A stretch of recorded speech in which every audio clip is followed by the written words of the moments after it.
Don't know what's going on, family. Listen, I just wanted to pop on again real quick. Of course, reading my word. I'm off today, which I'm grateful because I work a lot.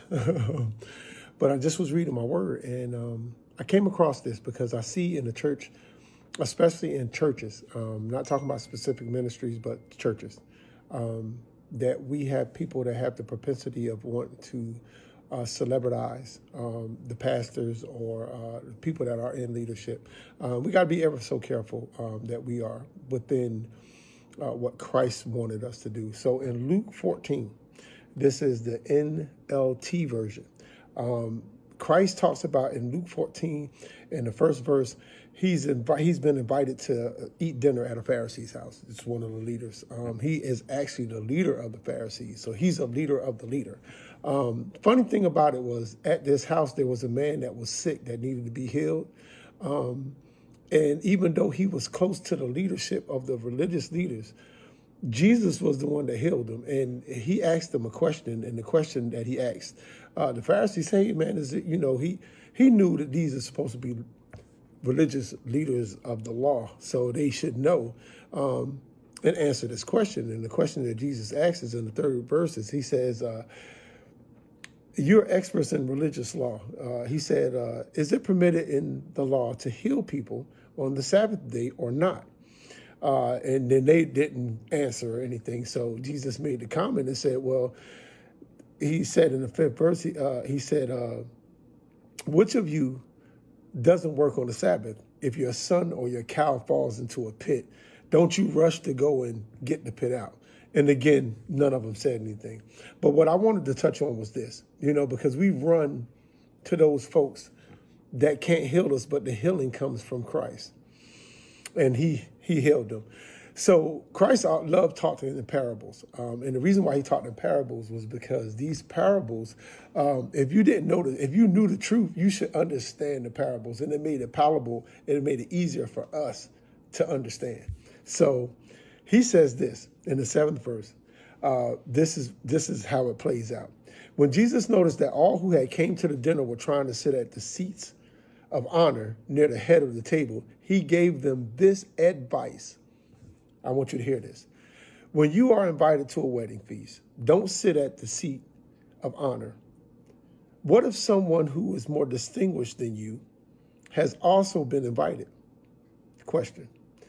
The host will come and say, give this person your seat. Then you will be embarrassed, and you will have to take whatever seat is left at the foot of the table. Instead, take the lowest place at the foot of the table. Then when your host sees you, he will come and say, friend, we have a better place for you. Then you will be honored in front of the other guests. For those who exalt themselves will be humbled, and those who humble themselves will be exalted. Listen, real quick thought. Why are we running to sit in a place of honor when we weren't even invited? I want you to eat on that for a minute. Why try to go somewhere to sit at a seat of honor and you hadn't been invited?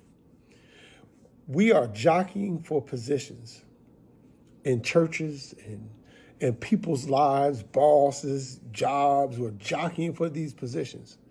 And you haven't even been invited to the table. My mom used to always say this to me, and I'm going to tell you, I love you, Rose Moss, my mother. Mwah.